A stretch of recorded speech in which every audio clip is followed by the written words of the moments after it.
Hey everyone, I'm Allison Morris. You are watching NBC News Now. New concerns about one of the COVID vaccines today. The FDA and CDC pausing Johnson & Johnson's coronavirus shot. The issue, 6 women developed blood clots after getting the J&J shot. One of them died. So how could this affect the COVID vaccine rollout? Here's White House COVID response coordinator Jeff Zients. Let me start by saying that this announcement will not have a significant impact on our vaccination program. The J&J vaccine makes up less than 5% of the more than 190 million recorded shots in arms in the United States to date. In Minneapolis, the prosecution in the Derek Chauvin murder trial resting its case, the defense calling its first witness, a former Minneapolis police officer who testified about George Floyd's drug-related arrest back in 2019. The passenger was unresponsive and non-compliant to my commands. I then had to physically reach in because I wanted to see his hands because I couldn't see his hands. I reached in finally and grabbed his hand to put it up on the dash, and then that individual was taken from the vehicle and handcuffed. And in Brooklyn Center, Minnesota, Dante Wright's family joining the Floyds and their attorney to demand justice. 10 miles from where the Chauvin trial regarding George Floyd was taking place, that a police officer would shoot and kill another unarmed black man. Listen! It's something that if you told me and I didn't see little Dante's face and his grandmother crying, I wouldn't believe it. We start this evening with NBC News correspondent Rahema Ellis. She is outside the Javits Center, which is a mass vaccination site in New York City. Rahema, New York has pulled the Johnson & Johnson vaccine from its state vaccination sites, including the Javits there. So what happens to people who had J&J vaccine appointments today? And what about people with J&J appointments at city-run sites? Hey there, Allison. I'm going to start with the last question first. And those who had J&J vaccinations at city-run sites, the city is now saying that those folks are going to be notified that their appointments are going to be rescheduled. And perhaps that means they're going to be rescheduled to get a Pfizer or Moderna, or rescheduled if and when the J&J vaccination becomes available again. But they have to wait for that rescheduling. Okay. As for what happens here at the Javits Center, this is run by the state. They're saying at the Javits Center you can come in and get a vaccination. But for people who woke up this morning with plans to come here and get it, and they heard that there was a pause in the J&J vaccination, it caused them a bit of concern. Listen to what one woman told me who came here for that J&J vaccination, and she didn't get that, but she did get something. Take a listen. Well, they should have figured this out a long time ago before they let it go out there, you know, because it's getting a lot of people, and a lot of people are not going to get it. My family had appointments today. They all canceled for the J&J. So I came here. I said, you know what, let me go because I think they're not going to give the Johnson & Johnson, so I might get the Pfizer. And that's what happened. I got the Pfizer. So she got the Pfizer shot, and she told me that she was very pleased with that because she had made up her mind that she was going to be vaccinated today. And indeed, she was able to get that. But she wishes that there had been a little bit of advance notice about how this was all going to play out, Allison. That is a committed person, but I can certainly understand her concern when you think you're going to get one thing and that changes at the last minute. Let me ask you about how this pause sets back the vaccination effort overall. I mean, it certainly can't help some of the supply issues we've seen along the way. Well, it's a big concern because there is some vaccination hesitancy across the country as well. And so when some people hear that there is a pause in the Johnson & Johnson vaccine because of this concern about what they're seeing of 6 women who have developed blood clots, for those who are hesitant, it may give them more reason to be hesitant. But Dr. Fauci was asked this question. He responded to it somewhat during a news conference today. Take a listen to what he said about the pause. We want to get this worked out as quickly as we possibly can. And that's why you see the word pause. In other words, you want to hold off for a bit, and very well may go back to that, maybe with some conditions or maybe not. But we want to leave that up to the FDA and the CDC to investigate this carefully. And that seems to be the big thing, Allison. They want to make certain that all of the I's are dotted and the T's are crossed on this. And that way, then they can tell people with some certainty that they have had a full investigation of the concerns. So, Rahima, we've heard from folks who wanted to get their shots today. We've heard from the White House task force. What is Johnson & Johnson saying about all this? Johnson & Johnson essentially is saying that they want to make certain that there is transparency. In fact, we have a portion of the statement that they released today. I'm going to read it for you, Allison. It says that at present, no clear causal relationship has been established between these rare events and the Janssen COVID-19 vaccine. We continue to work closely with experts and regulators to assess the data. Once again, they are saying that they want transparency. They are clearly indicating to people that that's the only way that they can expect that folks who want to get vaccinated can feel confident about it if all of their results are shared with regulators and any investigation that is necessary, that investigation is carried out, and that information then is also shared with the public. Allison? Pause in the J&J vaccine, making it challenging for some folks trying to get that shot at the Javits Center today. Rahima Ellis, thank you so much. The Johnson & Johnson vaccine pause giving anti-vaxxers a bit of a boost today. NBCNews.com senior reporter Brandy Zadrozny here now. Brandy, you have been tracking anti-vaccine forums online for some time now. How is today's news adding fuel to their fire? Hi, Allison. Yeah, this is 6 cases of rare blood clots out of 7 million vaccines. But basically, it's Christmas to the anti-vaccination community and the people who lead it. You know, I talked to misinformation researchers this morning, a lot of them. Joan Donovan, who leads the Shorenstein Center at Harvard Kennedy School, told me that every unexpected news about vaccines is an opportunity to piggyback medical misinformation into the public conversation. And, you know, really, that's just what we're seeing from anti-vaccination people right now. We're seeing some of the same kinds of narratives that we saw when the AstraZeneca rollout was paused in Europe. And the misinformation follows a couple of lanes. You know, the first one is that the pause of the Johnson & Johnson vaccine is somehow evidence that this vaccine is totally unsafe and therefore all vaccines are totally unsafe. We're also seeing conspiracy theories that the CDC is somehow lying to us about the number of injuries. And then the third thing we're seeing is that really continued narratives that these vaccines haven't been safety tested, which again is totally untrue. One of the biggest anti-vaccine profiteers is this guy, Del Bigtree. He runs a multi-million-dollar anti-vaccination organization. He has this show, and he responded very giddily to the AstraZeneca news last week. So, Brandy, there's certainly reason for concern here and to pay attention to what's going on. And people who have questions, that's legitimate.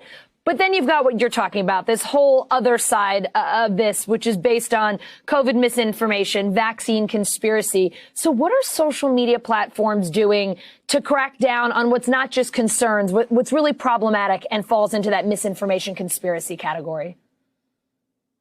It's hard because, like you said, this is a real news event. You know, we are seeing Facebook and Twitter put labels like they said they would. They're doing fact checks. You know, they have all these rules against blatant misinformation. And they're doing that work still. But the Johnson & Johnson news is just bigger than the platforms. You know, it's a real news event. People have real questions. And you can see real people having these discussions in local Facebook groups. And, you know, we have to let those organic conversations play out. The platforms think that's healthy. So do health advocates. Brandy, at the White House presser today, Jeff Zients took a question about how this pause could increase vaccine hesitancy. Here he is.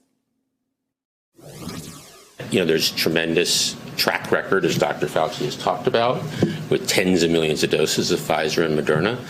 The FDA acting the way they did today shows that they are indeed the gold standard. And I think that should reassure the American public that they will be very diligent and conservative in how they approach the vaccines. In spite of all that, if you're someone who was really nervous about getting a vaccine or who maybe wasn't sure what they were going to do, something like this doesn't necessarily help. What are other medical professionals saying about the anti-vax movement given the J&J pause? Yeah, the public health advocates I talked to, they are concerned for sure. Like the woman that was just in the last segment, there are people that now might not get vaccinated right away. But public health advocates are still pretty, they have faith in the ability of the public health messengers to relay that this pause is good, transparency is good, and that the pause really communicates how honest and safe public health agencies are being here. Dr. Ashish Jha, who's the dean of Brown University's School of Public Health, he said, I know that lots of people will cause more vaccine hesitancy and more harm than good. I'm honestly not so sure. My sense is confidence comes from people believing that we have vigorous systems in place that take adverse events seriously. Some great thoughts there and wise advice from him. I know we have him on our various platforms regularly, and he always has such great medical wisdom. And Brandy, a big thanks to you. You always help us separate concern from conspiracy, and we appreciate it.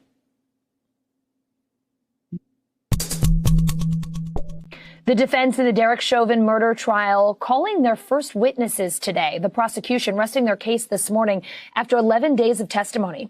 NBC News correspondent Megan Fitzgerald is in Minneapolis. Megan, the first defense witness, Scott Creighton, he's a retired Minneapolis police officer. Tell us some of his backstory and what he said in court today. So, Allison, what the defense was trying to do with this witness was to try and prove to the jury that George Floyd died of an overdose. This is the officer who arrested George Floyd back in 2019. And the defense says that he ingested several opioid pills before he was taken into police custody. And so they were using this witness to try and play that situation up. They also heard from a paramedic who arrived on scene and checked the vitals of Mr. Floyd and suggested that he go to the hospital because he had admitted to her that he had ingested several pills. And so what the defense seems to be doing here is trying to draw that parallel. This is what happened in a similar situation in 2019. You can believe that that's what happened here. We know that pills were in his system. He likely ingested them just before police arrived and died from an overdose. So it's the opportunity for the defense to try and plant that seed of doubt. And it certainly was on display this afternoon, Allison. Megan, who else took the stand today? So someone that stands out is this use of force expert that the defense called. This man testified that what we see in that video, that 9 minutes and 29 seconds, was not a use of deadly force. He believes those actions were justified. I want you to listen to this back and forth he had with the defense attorney in court today. Take a listen. Have you formed opinions in this particular case to a reasonable degree of professional certainty? I have. And can you just briefly overview your opinions in this particular case? I felt that Derek Chauvin was justified and was acting with objective reasonableness, following Minneapolis Police Department policy and current standards of law enforcement in his interactions with Mr. Floyd. Now, of course, the prosecution pushing back here, playing the video, showing the moments that Derek Chauvin's knee was on George Floyd's neck, and clearly drawing a circle around the moment when his toe lifts up off the ground, asking this witness if he believes that that's a moment when more pressure was added. This witness testified that he didn't know. But again, that video was played twice for the jurors to see, Allison.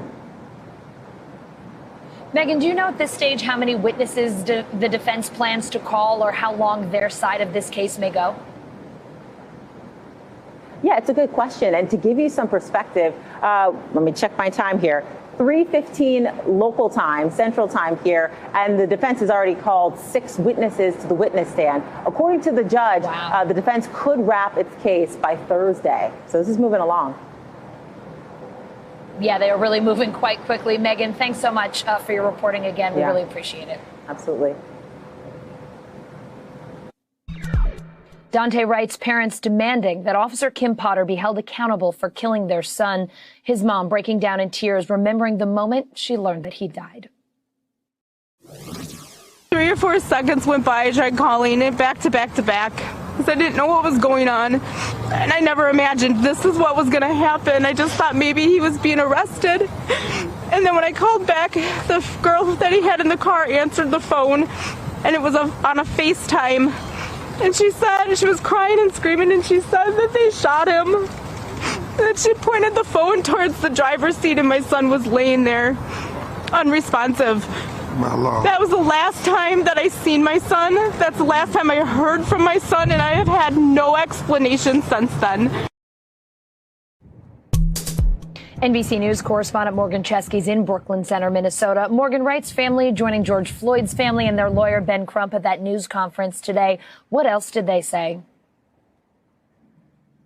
It was an emotional moment, Allison. Both families had a chance to go up there and share what was on their hearts, what's been felt over the past 48 hours. And you need to keep in mind that this is a community that's still healing from the loss of George Floyd. I spoke to a gentleman at the vigil for Dante Wright, and he says that this only exacerbates the pain that everyone still feels. And I asked him how much longer before you can move on from this. He said he didn't know. And so each family standing side by side essentially made a statement in that they want permanent change to come. They don't want violence to be the answer in this case. And as everyone saw whenever George Floyd's life was lost, there was a push for change. And they hope that that is only growing louder now with the unfortunate loss of Dante Wright.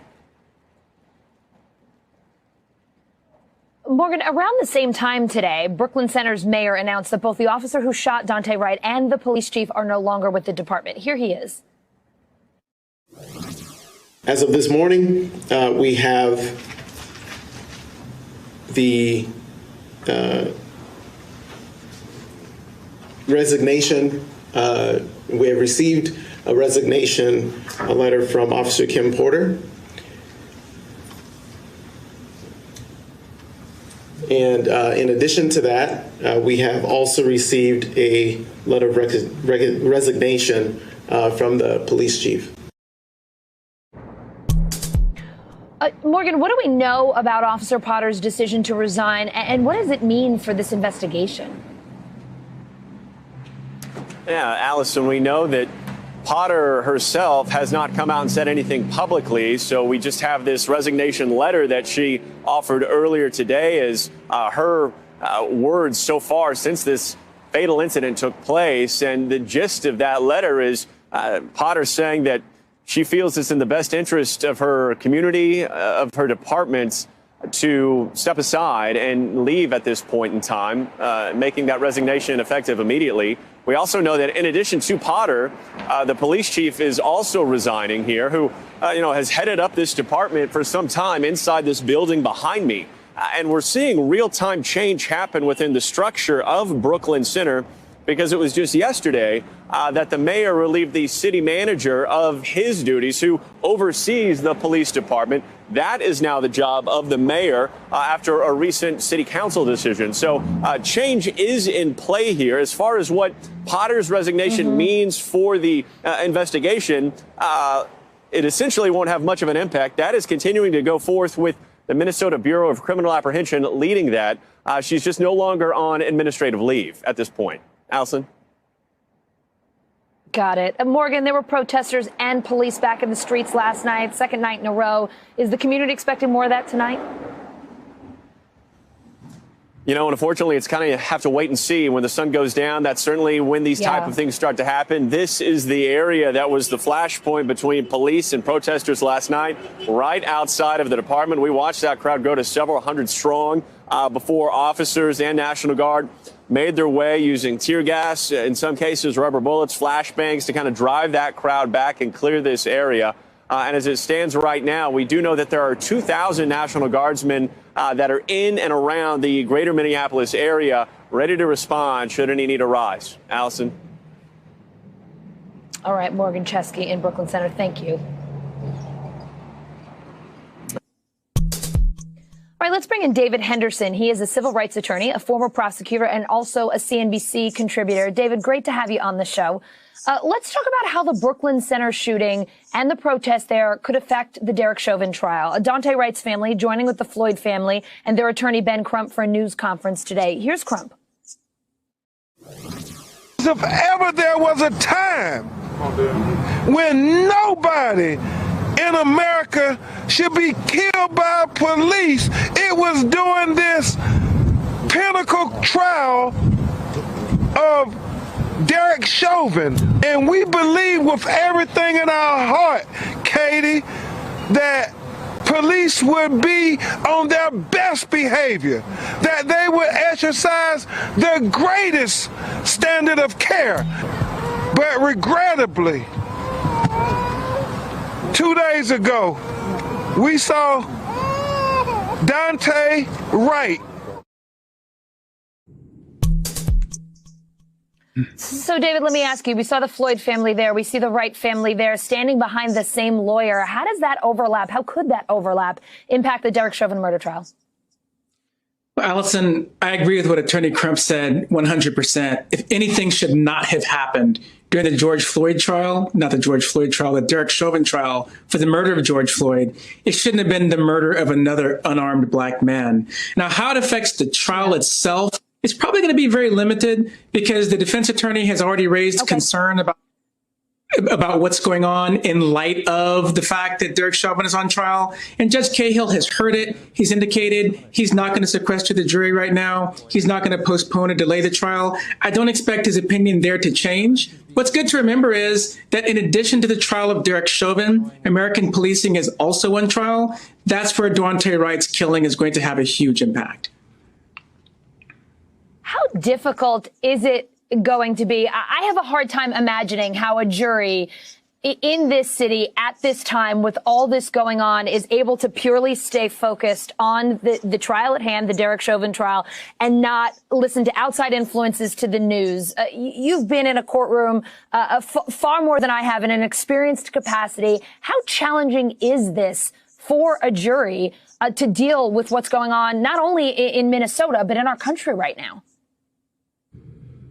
Allison, I think it depends on who we're talking about. I think it'd be challenging for me. I think it'd be challenging for you. But remember, there's one juror in this trial who'd never seen any of the videos connected to what Derek Chauvin did to George Floyd. Yeah. That's unimaginable for me. I don't know what kind of world you're living in where you had right?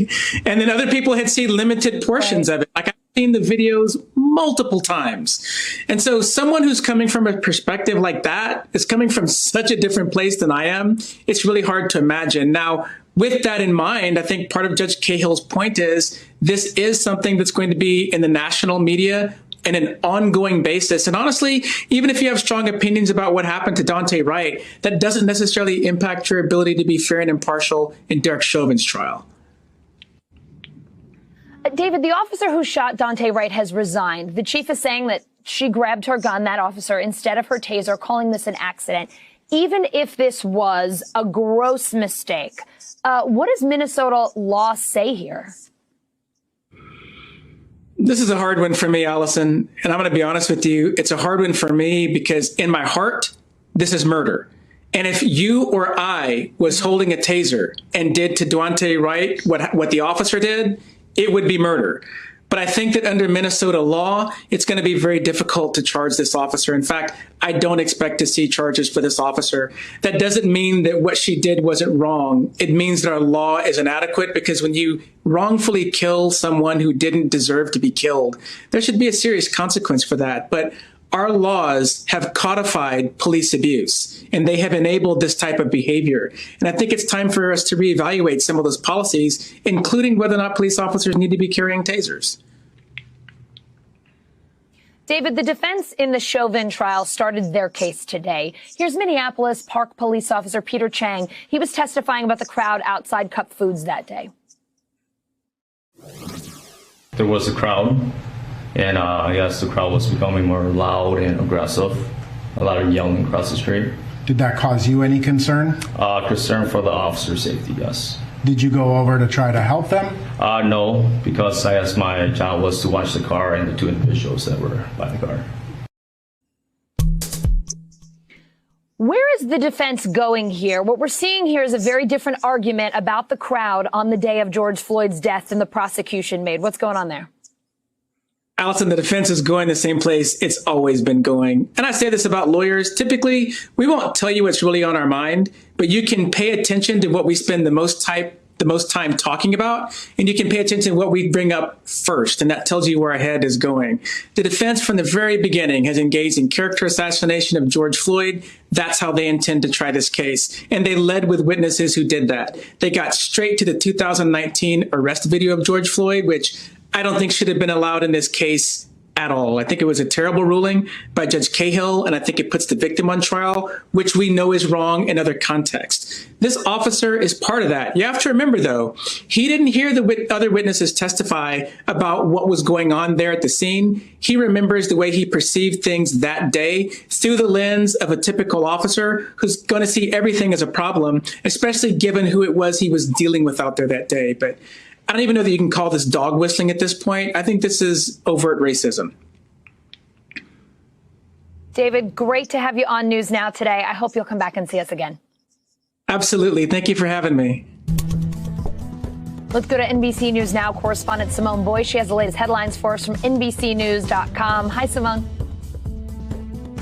Hey, Allison, let's go ahead and get started with some economic news today. So 15% of Americans saying they're worse off today than before the pandemic shut down the country. That's according to a new poll from Impact Genome and the Associated Press NORC Center for Public Affairs Research.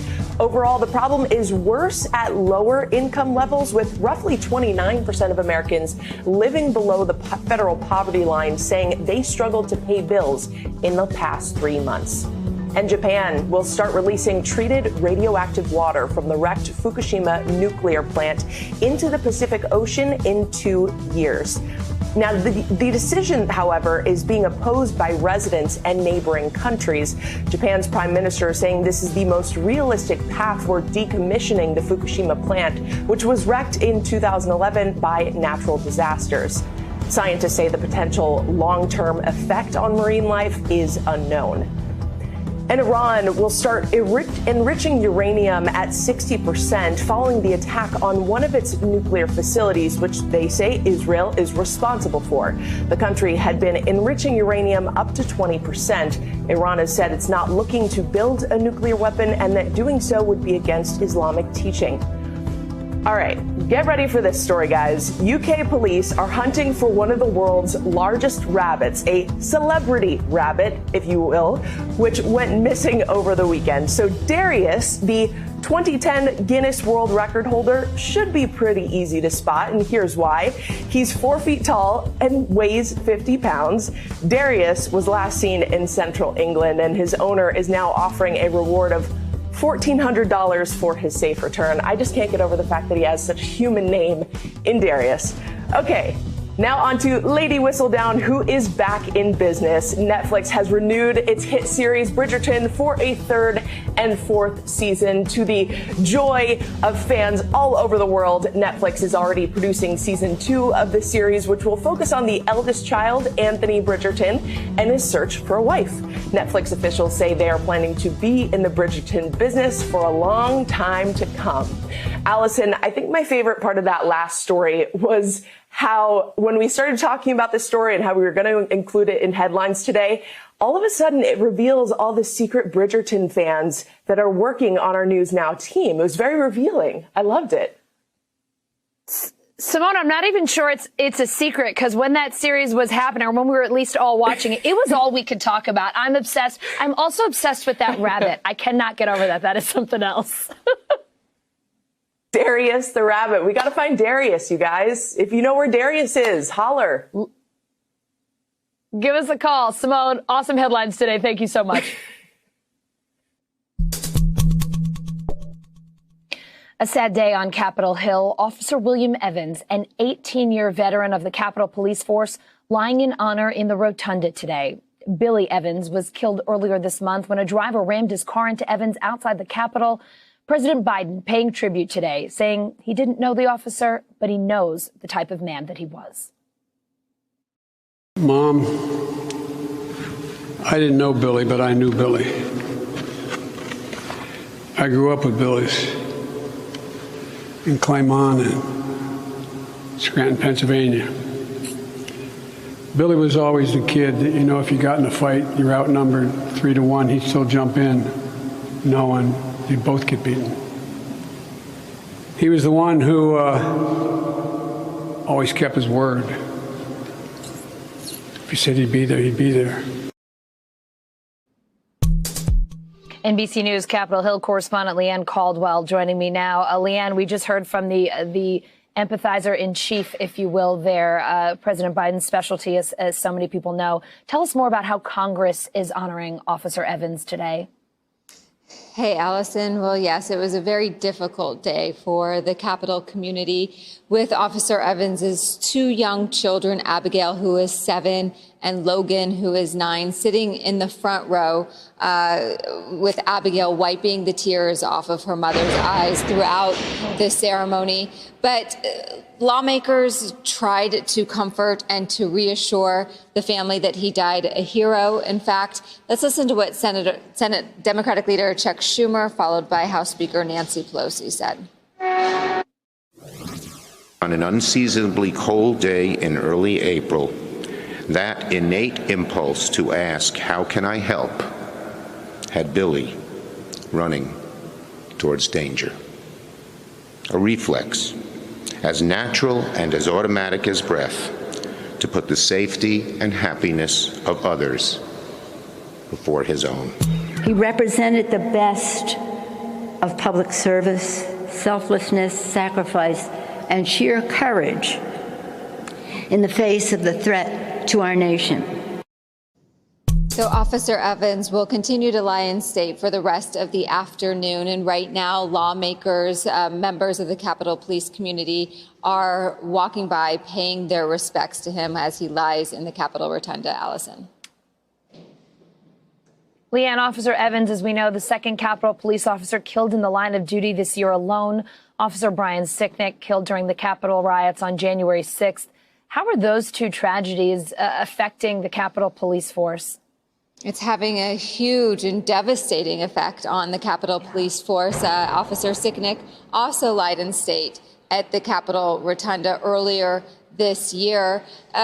One Capitol police officer came up to me this morning before the procession began and said, "I can't believe we are doing this again." So the fact that 2 officers have lied in state, 4 have died since January 6th, is just a really difficult serum for Capitol Police officers, as members of Congress are still debating and have not yet decided what security up here on Capitol Hill is going to look like, where many Capitol Police officers just feeling like they don't know the plan and they don't know what the path forward is. Allison.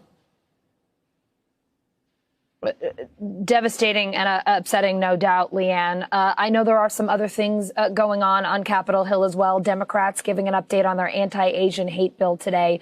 Here is Senate Majority Leader Chuck Schumer, along with Congresswoman Grace Meng. Make no mistake, the Senate will debate and take action to combat hate crimes against Asian Americans. There is no reason this shouldn't be a bipartisan bill that passes the Senate without delay. Combating hate should not be a partisan issue. This is about the safety of all Americans. It's about people's lives and their right to be safe.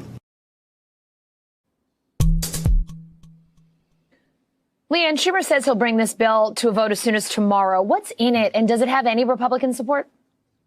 So this legislation, what it does is it appoints someone at the Department of Justice to review COVID-related Asian hate crimes. It provides law enforcement with resources to investigate and potentially perhaps prosecute some of these crimes as well. There were a lot of questions as to if this bill was going to be able to pass because it would need Republican support. And it seems like in this late day, before the Democrats are going to bring it up, it looks like Republicans are coming around and suggesting that they could perhaps support this legislation as long as changes are made. Senator Susan Collins told me today that she plans to vote on a critical procedural motion to advance the legislation. And Senator Mitt Romney told me that all Republicans discussed this at lunch, and they have decided the sentiment was to move forward and work with Democrats to just amend the legislation, Allison. All right, Leanne Caldwell, a really heavy day on the Hill. Thanks so much for being with us. Mm-hmm. In the 6 weeks since the Capitol riot, the number of counselors in the House of Representatives nearly doubling, giving 1,150 consults and trainings to help congressional staffers who are coping with that attack. NBC News senior Washington correspondent Hallie Jackson spoke to lawmakers on both sides of the aisle who want more mental health support at the Capitol. Hey there, Allison. You know, for weeks we've been looking into what's being done to support people still struggling from the trauma of the Capitol siege. And we've discovered in the course of our reporting a surge in demand for mental health resources. More counselors, more sessions, more people reaching out for help. That includes one staffer who works here, opening up about her experience since the 6th, as lawmakers on both sides of the aisle work to make sure people have a place to share their stories. For weeks, Anne-Marie Goizueta would walk to work through the security fence installed around the Capitol after January 6th. It's hard to forget it when there's barbed wire in your face. She was in her office that day, where she works as a congressional director of operations. So terrified, she texted a friend what she was wearing and where her car was parked in case her body and possessions needed to be identified. You were that scared for your safety in your life? I was. I sometimes just break down and cry, and then I realize, oh, I'm crying because I'm still reliving these moments. These days, the security fence is gone, but the anxiety is not. Now, nightmares keep her from sleeping. That's not something that I've really ever have experienced in the past. Just waking up in the middle of the night and gasping for air.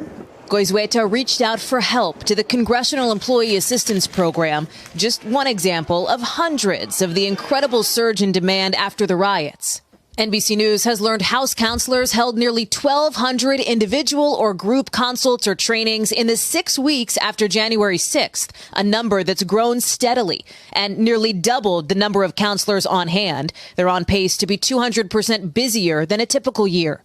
It's similar in the Senate, which also beefed up its program. A congressional source says both the riot and the pandemic contributed to the uptick. Oh, yeah. Democratic Congressman Jason Crow is among a bipartisan group of lawmakers who have called for a sharper focus on mental health support. Where do you see the gaps, the potential weaknesses in the structure around the resources to help people cope? Well, one of the important gaps is the use of contractors and vendors. You were providing a service that day, we were exposed to this, so you should be eligible for an expanded set of services as well. Rodney Davis says it's important for people to be able to share their stories. The Republican from Illinois was on the baseball field the day Congressman Steve Scalise and others were shot in 2017. It was just natural for us as we were looking ahead to say, what can we do to help those who may never have experienced a traumatic event like that? And we began to plan the Zoom calls just a few weeks after January 6th. He's hosting those regular Zoom meetings for staffers, so they have an outlet, even informally. For Goizueta, sharing her struggle doesn't come easy, but she knows it matters. If I can be a voice saying, hey, it's okay, I'm doing it too, then I'm happy to be that person. And there's another group that's really been uniquely affected by January 6th and the more recent attack in the Capitol a couple Fridays ago. That's the Capitol Police. USCP tells me they brought in a group specializing in psychological trauma to hold workshops, with several of the new counselors brought on board here in Congress tasked specifically with working with Capitol Police officers. They're also developing a new internal peer support program, which is set to be rolled out sometime this year. Stimulus checks are showing up in bank accounts. Americans are starting to spend again. So what are they doing with that money, and what should you do with yours? Shopping expert at TrueTrade.com, Trey Bodge, here to talk to us about a new trend called revenge shopping. And Matt Schultz, chief credit analyst at LendingTree, here to help us avoid drowning in debt. Trey and Matt, I am thrilled to have you both here during Financial Literacy Week to help our viewers make better moves with their money. Trey, let me start with you. What is revenge shopping? I picture it as something you do with your ex's credit card once you break up, but that's not what's happening these days, is it? Well, it could be, but what we're seeing right now, are spending more on items and also experiences as a way to make up for the things we feel like we've lost in 2020. So let's talk about this, because stimulus checks can be part of that revenge spending. Where are people spending those checks as that money starts to come in? What are they doing with it? Well, thankfully, I was a little bit worried about this. I'm seeing a hike in shopping, but then also stimulus checks. And I was concerned that people weren't attending to their bills and things like that. But thankfully, according to a survey by slickdeals.net, who I work with, they found that almost 70% of people are going to attend to their real financial obligations first, and then groceries after that. And then they're going to have fun. All right, that's definitely a smart way to do it. So, Matt, let me ask you, though, there is a big concern here that people might go a little bit overboard on their credit cards once they start shopping and spending again, or maybe some people already have in the past year because they've been short on cash. It has been a rough year. You have some good news, though. LendingTree has a new report out. It says not only are credit card companies giving better terms these days, but that credit card holders who are asking for breaks have never been more successful. According to your study, 83% of card holders who asked to have their APR lowered were successful. That's pretty impressive. So what other kinds of waivers, what other kinds of concessions are we talking about here? Yeah, those numbers are a really big deal. And the good news is that they're nothing new and they're going to stick around. So if you want a lower APR, if you want a higher credit limit, if you want to have a late fee or an annual fee waived, a lot of times all it takes is picking up the phone and asking nicely, especially for something like a late fee. And the APR reduction is really the most important one, because as anyone with credit card debt can tell you, that growing interest is really what ends up being the killer when you're trying to pay down that debt. Matt, I even love that stat. 92% of people were successful when they asked for a reduced or waived annual fee. I mean, who wants to pay an annual fee? That's wonderful. Your report also shows some interesting stats on women. We know this pandemic has been really tough on working moms, female business owners. How have women done getting help with their credit cards and negotiating here? Well, this was probably the best news of the whole survey, which is that we have seen a narrowing of the gender gap when it comes to both asking for help on getting breaks on these terms and the success rate in getting them.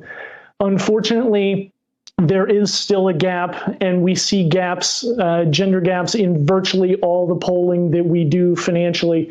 But it is important that women are now more likely than ever to both ask for things like a reduced APR and waived fees, but also to get them.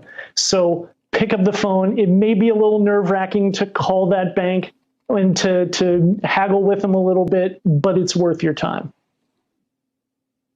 All right. So, Trey, back to you. Your advice. You are the smartest shopper I know. What is a wise way to ease back into some consumer spending, dip your toe in the water, maybe use some of that stimulus check, which, look, the government is hoping, right, that people will spend this money and not squirrel it away so we can give the economy a bit of a boost.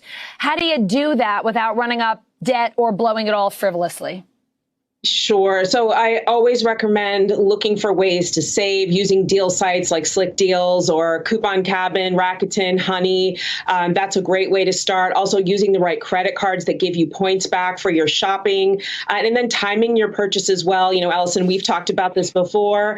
For instance, we have a big 3-day weekend coming up at the end of May, a great time to invest in, say, a mattress or an appliance and save yourself 20 to 40% off that big expense. So that timing is really important. And then the last thing I would say is, if you are having trouble restraining yourself, maybe give yourself an allowance. If you have only $50 to spend that month, you're going to make that a very smart purchase. Great advice there, Trey. I have to say I started a little bit of a cashback trend among our producers after the last time that we spoke to you. I'm not sure if we've saved money or we've spent more money, but at least we're getting some cash back. Trey, Matt, thanks to both of you for the advice. Really appreciate seeing you both. Thanks so much. Thank you. Student debt, a hot topic on the Hill today. The Senate subcommittee on banking, housing, and urban affairs meeting to discuss how student debt affects everything from racial justice to individual borrowers and the overall economy. Here's Senator Elizabeth Warren. About 43 million Americans owe more than $1.7 trillion in student loans. That's an average of almost $40,000 per borrower. Student loan debt takes a real bite out of personal finances. It can mean that borrowers can't afford a new car or can't get a mortgage or can't launch a business or can't start a family. This hurts them individually, but it also hurts the whole economy. CNBC senior personal finance correspondent Sharon Epperson joining me now. She is a personal finance legend, in my opinion. We're so thrilled to have you, Sharon. So let's talk about this. Federal student loan payments, interest on hold through September because of the pandemic. That's great news. How can college students use that time to better manage their debt, maybe get themselves focused and on track here?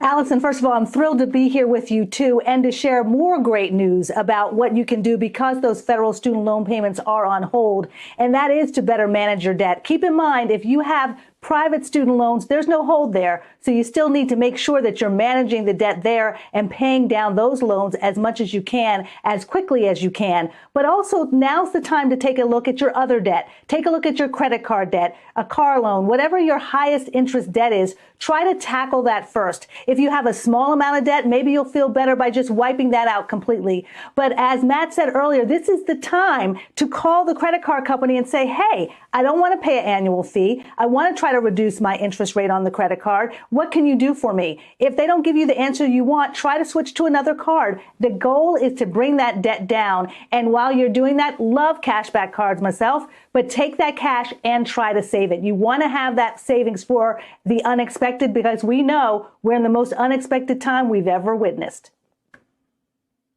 Sharon, it is such great advice. I always try to take that cash back and either invest it or put it into savings.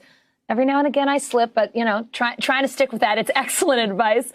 So how can students start investing in their future? A lot of students work while they're going to school. So whether they're interning, they're working part-time, maybe trying to launch a side hustle, because that's the thing these days. Nobody had a side hustle when I was in school, but everybody does now. So how can you start investing in your future, even if you're just getting started? I think the best way to invest in your future is to open a Roth IRA. Make sure you look for a Roth IRA because the benefit here is that you can use it for the long term, but you can also use it for emergency funds. Any contributions you put into a Roth IRA are yours to take out whenever you want. Make sure you're investing it in an index fund, in a fund that invests in a lot of different stocks. An S&P 500 index fund is one that looks at 500 different stocks, 500 different companies, and you'll get a broad range there to get your feet wet into investing. The thing I love about it is the fact that you do get this tax-free growth for as long as you want to, have that, and particularly to 59 and a half until you're that retirement age. But I also love the fact that it allows you to have money set aside that you could use if you had to for emergencies. So it's a really good way to start saving and investing at the same time and create that discipline of putting away. Start at 2%, maybe 5%, 10%. 20%. It sounds crazy, but if you can put away that much money, you'll be so much more comfortable when other types of expenses come into your life. You're trying to buy your first home. You're trying to purchase a car. All of these things take a lot of money and savings and discipline. Roth IRA is a great way to get started. Oh, Sharon, I can hear my dad cheering in my head. He's a CPA, and he always told me, even when I was a young kid, it's never too early to start saving, start a retirement fund, put away money for a rainy day. Advice that I think is so amazing. You have an entire event tomorrow dedicated to students, their finances, super helpful stuff. Tell us about it. 20 million college students out there looking for ways to make sure that they are advancing their financial future. We have a special program. It's called Invest in You, Finding Your Financial Success, where college students will be asking key experts their questions, their most pressing questions about their own personal finances. We have several experts from the CNBC Financial Advisor Council, the CNBC Financial Wellness Council, and we have somebody from the Shark Tank. You all may know Damon John. He'll be on there too to talk about entrepreneurship and that side hustle. So everybody has a question about their money, and this is the time to make sure you ask it and get the answers on your terms for what you need to know. Sharon, an amazing panel. As you said, you even have a shark. That's really great. Thanks so much for doing that. And thanks for coming on to be with us today. We're so thrilled to have you. Great to be here. Look forward to joining you again, Allison. Thank you. And as Sharon mentioned, if you're a college student, you can get more of her great advice by signing up for her free personal finance event tomorrow at 1 p.m. Eastern time. It is an incredible panel. Go to cnbc.com/NBCU Academy to register. Prince Philip reportedly called Harry and Meghan's sit down with Oprah madness. So what does Prince William think? William and Harry are together for the first time since Harry and Meghan's explosive interview. NBC News foreign correspondent Kelly Cobier is in London as the royal family gets ready for Prince Philip's funeral. Allison, two very touching and personal statements from Prince Harry and Prince William regarding their grandfather. While here at Windsor, the family deals with a difficult decision of figuring out just who will be among that intimate group of 30 inside St. George's Chapel the day of the service. The Queen is at Windsor Castle, preparing for Saturday's funeral for her husband of more than 70 years, Prince Philip. Her grandson, Prince Harry, back at Frogmore Cottage for the first time in over a year. Harry and brother Prince William presenting a united front after a year of tension, sending out separate but coordinated tributes to the family's patriarch. The brothers back in the same country and set to meet this week for the first time since Harry and Meghan's explosive Oprah interview. William shared a picture of his son Prince George with his great-grandfather, saying he'll never forget Philip coming to collect them in his carriage. Carriage racing was Philip's favorite sport later in life. William called his grandfather an extraordinary man and part of an extraordinary generation, adding, "Catherine and I will continue to do what he would have wanted and will support the Queen in the years ahead. I will miss my grandpa, but know he would want us to get on with the job." Prince Harry, no longer a working royal, called his grandfather a man of service, honor, and great humor, and the master of the barbecue, writing, "Thank you for your service, your dedication to Granny, and for always being yourself. Meghan, Archie, and I, as well as your future great-granddaughter, will always hold a special place for you in our hearts."